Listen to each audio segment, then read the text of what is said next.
بہت سارے لوگ مرید تھے. ایک بڑا خدمت گزار مرید تھا, مزدوری کرتا تھا, غریب تھا. تو 6 بیٹیاں تھیں اس کی.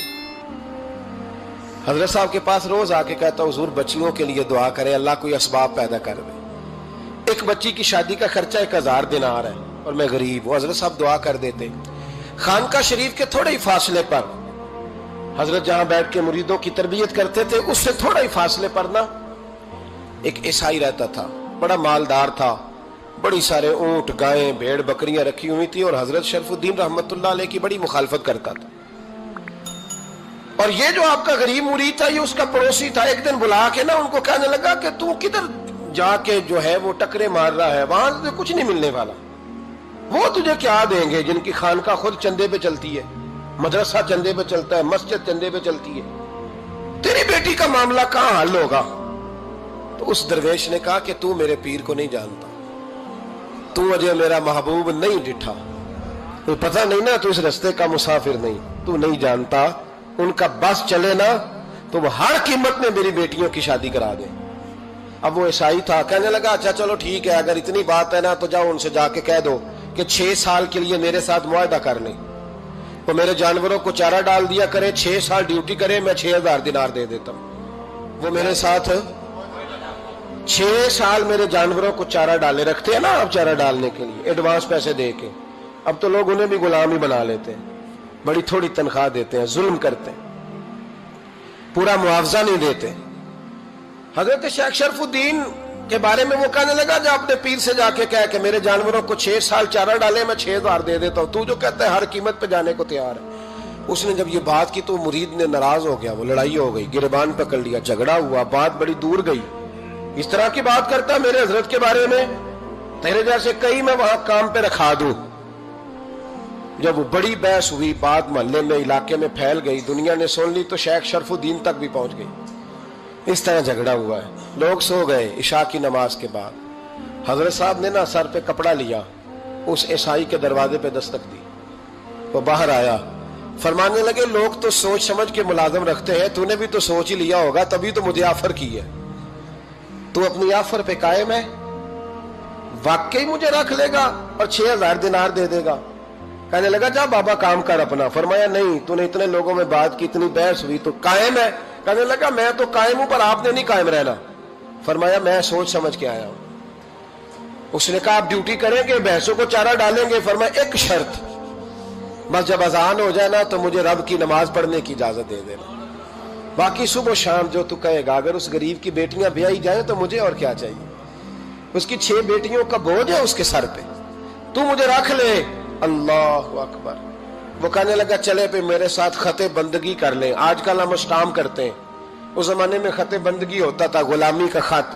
قاضی شہر کے پاس, یعنی اس کا خیال تھا کہ چلو اسٹام کی بات کروں گا تو بھاگ جائیں گے. فرمایا چل میں تیار ہوں. قاضی تک گئے, طے ہو گیا, 6000 دینار دے دیے. حضرت نے مرید کو بلایا, فرمایا پتر یہ لے جا, جا میری بیٹیوں کو روانہ کر دے. کہنے لگا حضور یہ کیا کر رہے ہو آپ, کچھ سوچیں. فرمایا یار جب تجھے بیٹا بنا لیا تو پھر میری پوتیاں تو لگتی ہیں نا, میرا حق تو بنتا ہے نا, جا کے ڈیوٹی کر, ان کو بیاہ دے.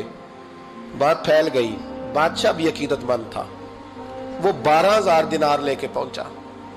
کیا بتاؤں ان رب کے بندوں کا دل کیسا ہوتا ہے, کیا درد ہوتا ہے, کیا رنگ. 12000 دینار لے کے بادشاہ آیا اور آ کے حضرت کو پیش کیے کہ حضور آپ دیں اس عیسائی کو, ڈبل دیں اور جائیں کام کریں. آپ فرمانے لگے تو پیسے دے, شرطیں نہ لگا, میرا جہاں دل کرے گا میں خرچ کروں گا.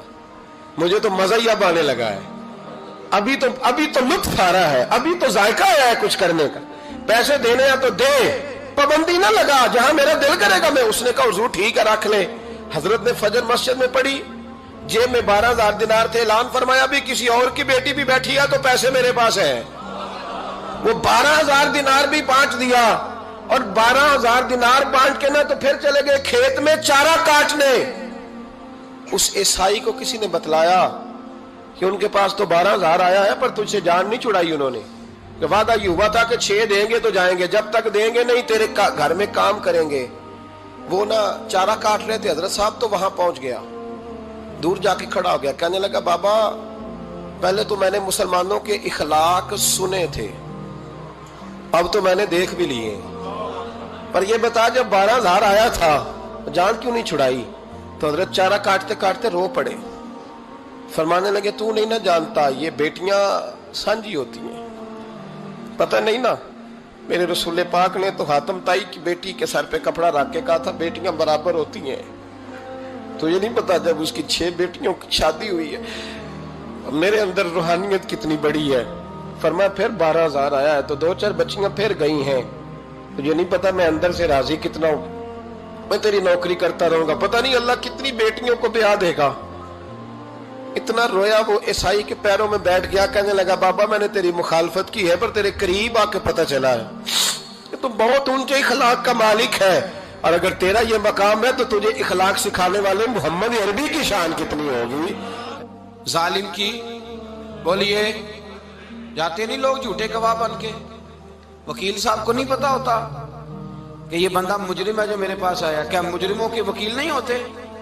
بولے تو اس کو پتہ نہیں ہوتا وکیل صاحب کو کہ یہ صاحب مجرم ہے میرے پاس مقدمہ لے کے آئے. اور اگر بے ادبی نہ ہو جائے تو میرا خیال ہے قاضی عدالت کو بھی پتا ہوتا ہے کہ مجرم کون ہے اور مظلوم. میرے نبی پاک صلی اللہ علیہ وسلم نے اس قدر زیادہ سختی فرمائی اس مسئلے میں. فرمایا جس کو پتا تھا کہ فلاں آدمی ظالم ہے, ظلم کر رہا, پھر وہ ظالم کا گواہ بنا یا اس نے ظالم کی مدد کی, کتنی کی؟ شارحین لکھتے ہیں چاہے اس نے ایک جملہ بول کے کی, چاہے ایک, سارے بولیے, چاہے ایک غریب کو اس نے ظلم کیا تو کہتے ہیں علاج یہ سی, چاہے ایک جملہ بول کے کی. شارحین اس حدیث کی شرح میں لکھتے ہیں ایک جملہ بول کے چاہے مدد کی. جس بندے نے کسی ظالم کی مدد کی کسی مقدمے میں یا کسی صورت میں اور اسے پتا تھا یہ ظالم ہے, میرے نبی پاک صلی اللہ تعالی علیہ وسلم فرماتے ہیں اگر اس نے مدد کی, ابھی ظالم کی بات نہیں ہو رہی, ظالم کے مددگار کی بات ہو رہی, اگر کسی نے ظالم کی مدد کی تو حضور فرماتے ہیں خدا بھی اس سے بری و ذمہ ہے, رسول بھی اس سے بری و ذمہ ہے. سنبھال کے رکھے اپنی نمازیں, قربانیاں, حج, زکوٰۃ سنبھال کے رکھے. اگر ظالموں کا مددگار ہے, الیکشن آ لینے دے, آپ کو نظر آ جائے گا کون کون ظالموں کا مددگار ہے, نظر آ جائے گا. اپنی جیب سے لوگ پیسے دے کے ظالموں کی مدد کریں گے, ان کے فلیکس چھپوائیں گے, بورڈ لگوائیں گے, جیبوں سے پیسے دے کے. ہم نے خود آگ لگائی ہے چمن میں اپنے, بے سبب گردشی ایام کو الزام نہ دو. ہم نے خود نور کا ظلمت سے کیا ہے سودا, کر کے توہین سحر شام کو الزام نہ دو. ظالموں کے مددگار میدان میں آ گئے, یہ چھوٹا لفظ نہیں. میرے حبیب پاک صلی اللہ علیہ وسلم نے فرمایا جو ظالم کا مددگار ہے سن لے جو سجن کے ساتھ کچہری جاتا ہے, وہ یاد رکھے جو دوست کا گواہ بنتا ہے, وہ یاد رکھے جو کہتا ہے میں مانگی گیا تھا, مجھے بلایا گیا تھا قبضہ چھڑانے کے لیے کسی غریب بیوہ کی جائیداد پہ, کب وہ سن لے تو مدد کر کے نہیں آیا, تو خدا کے ذمے سے نکل گیا ہے. رسول پاک نے فرمایا تیرا میرا تعلق ختم ہو گیا, تو ظالم کا مددگار ہو گیا. پھر تو کہتا میں بے چین ہوں, میں بے قرار ہوں, میں آزمائش کا شکار ہوں. پلٹ کے دیکھ تو صحیح تیرا گناہ کتنا بڑا ہے. میرے نبی پاک صلی اللہ علیہ وسلم کا ایک اور فرمان سن لیں, ابن ماجہ ابو داؤد میں موجود ہے. اس حدیث کو آپ نے یاد کر لینا ہے. کر لیں گے انشاءاللہ, سارے کہیے انشاءاللہ کر لیں گے یاد. حضور صلی اللہ علیہ وسلم نے فرمایا اگر تو ظالم کی مدد کرے گا نا, یہ لفظ دل کی تختی پہ لکھ لینا, یہ مکافات عمل ہے, مکافات عمل دنیا, ادھر کرو گے تو ادھر بھرو گے.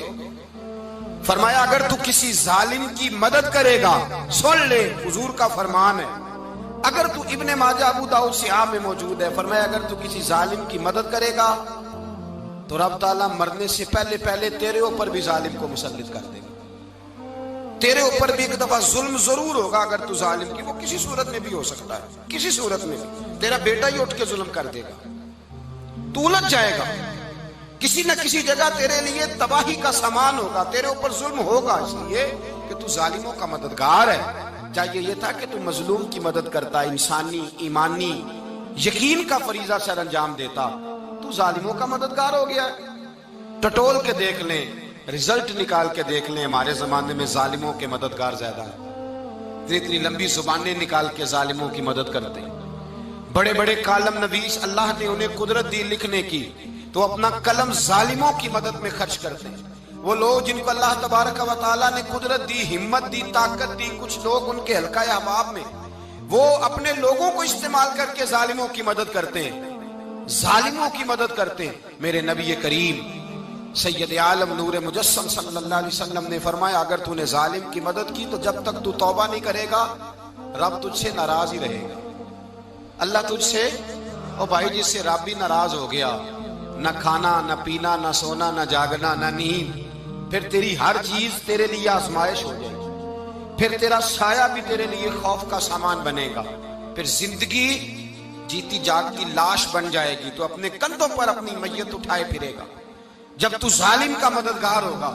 اور نبی پاک صلی اللہ علیہ وسلم نے فرمایا ظالموں کا مددگار بھی ظالم ہوتا ہے، ظالموں کا مددگار بھی، سارے بولے ظالموں کا مددگار بھی نہیں، کو نہیں، آپ سارے نہیں بولے، ایک دفعہ بولے ظالموں کا مددگار بھی، پکی بات ہے، ظالموں کا مددگار بھی۔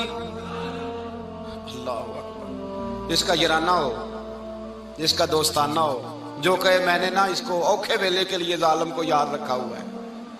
کبھی مشکل میں رکھے نہیں ہوئے لوگوں نے ظالم دوست، کہتے ہیں میں نے رکھے ہوئے ہیں، بلکہ ہمارے دیہات میں تو کہتے ہیں میں نے بازو بنائے ہوئے ہیں۔ کس کو بازو بنا لیا؟ ظالم بھی کبھی بازو ہوتا ہے، جو ظلم کی تلوار لیے میدان میں کھڑا ہے۔ قارون، حامان، فرعون، نمرود کا حال نہیں لوگوں نے دیکھا؟ اپنے زمانے میں آپ نے کتنے لوگ نہیں دیکھے جن کے سائے سے، آواز سے لوگ کانپتے تھے؟ پھر پولیس کی گاڑیوں میں وہ اس طرح مردہ پڑے کہ دنیا نے تماشا دیکھا ان کا۔ یہ رنگ ہم نے دیکھے نہیں اپنے آنکھوں سے۔ فرمایا ظالم کا مددگار بھی، جو کار میں بٹھا کے لے کے گیا وہ بھی ظالم، جس نے چائے پلائی وہ بھی، جس شخص نے کھانا کھلایا وہ بھی، جو کچہری تک ساتھ گیا وہ بھی، جس نے فلیکس کے نیچے، بڑے شرابی کے نیچے چھوٹی اپنی فوٹو لگائی وہ بھی، جو ووٹ کی پرچی ڈالنے گیا وہ بھی۔ کہہ دینا باہر نکل کے کہ حضرت صاحب نے سیاسی تقریر کی ہے، کہہ دینا، پر بات تو سچی ہے نا۔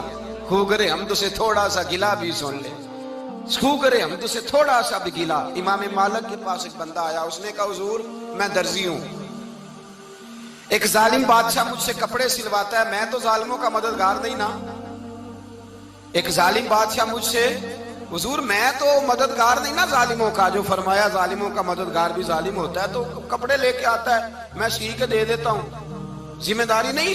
یہ ایک آدمی دکاندار ہے، اس سے کوئی بندہ چیز خریدنے آئے گا تو تھوڑی کہے گا میں نے نہیں دینی، تو دے گا۔ کوئی بندہ اگر کسی شخص سے کوئی کام کہتا ہے جو اس کی فیلڈ ہے، اس کا شعبہ ہے، اس کا معاش کا وہ سلسلہ ہے، کہتے ہیں یا رسول اللہ صلی اللہ علیہ وسلم ظالموں کا مددگار بھی ظالم، حضور نے فرما دیا۔ تو امام مالک سے بندے نے مسئلہ پوچھا، دل کی تختی پہ لکھنے والی باتیں ہیں، کہا حضور میں درزی ہوں، ظالم کپڑے سلواتے ہیں، میں تو مددگار نہیں نا۔ امام صاحب کہنے لگے نہیں، مددگار تو وہ ہوگا جو تجھے سوئی دھاگا فراہم کرے گا، تو تو پورے کپڑے سی کے دیتا ہے، تو تو خود بہت بڑا ظالم ہے، تو پورے سوٹ سی کے دیتا ہے، تو تو بہت بڑا ظالم خود ہے۔ مددگار تو وہ ہوگا جو تجھے دھاگا دے گا، جو تجھے بٹن دے گا، جو تجھے نلکی دے گا۔ جو ظالم سے اتنی نفرت ظلم کر کے بندہ آئے، یہاں تو ہمارے زمانے میں ہیرو بن جاتے ہیں لوگ، ظالم ہیرو ہے، لوگ اس سے ڈرتے پھرتے ہیں، گھومتے پھرتے ہیں، اور بہت سارے کم مزاج لوگ اس کے پیچھے ہاتھ باندھ کے پھرتے ہیں۔ ظالموں کی مدد کرنا، ظالموں کے ساتھ رہنا، یہ ظلم ہے، ظلم، یہ زیادتی ہے۔ میرے نبی پاک صلی اللہ تعالی علیہ وآلہ وسلم نے ارشاد فرمایا یاد رکھو، رب فرماتا ہے میں مظلوم کی مدد ضرور کروں گا، چاہے جلدی کروں چاہے دیر سے کروں، میں مظلوم کی مدد۔ اور حضور صلی اللہ علیہ وسلم نے فرمایا ہے، حضرت معاذ بن جبل کہتے ہیں حضور نے مجھے یمن کا گورنر بنایا، جب میں جانے لگا نا تو حضور نے بڑی نصیحتیں کی، بخاری میں موجود ہے، فرماتے ہیں جب میں پلٹنے لگا تو میرے رسول نے فرمایا معاذ ایک منٹ ٹھہر جا، ایک بات میری یاد رکھنا، اس کو نہ بھولنا۔ کہا حضور کیا؟ فرمایا دیکھنا کسی پہ ظلم نہ کر بیٹھنا، کہیں تجھ سے زیادتی نہ ہو جائے۔ محبوبہ پھر حضور نے فرمایا سن میرے معاذ، میں تجھے گورنر بنا رہا ہوں، زیادتی نہ کر بیٹھنا۔ یا رسول اللہ صلی اللہ علیہ وسلم کیا ہوتا ہے؟ تو میرے کریم نے فرمایا جب مظلوم دعا کے لیے ہاتھ اٹھاتا ہے تو عرش کا مالک کہتا ہے فرشتوں پیچھے ہٹ جاؤ، عرش کا مالک کہتا ہے فرشتوں پیچھے ہٹ جاؤ۔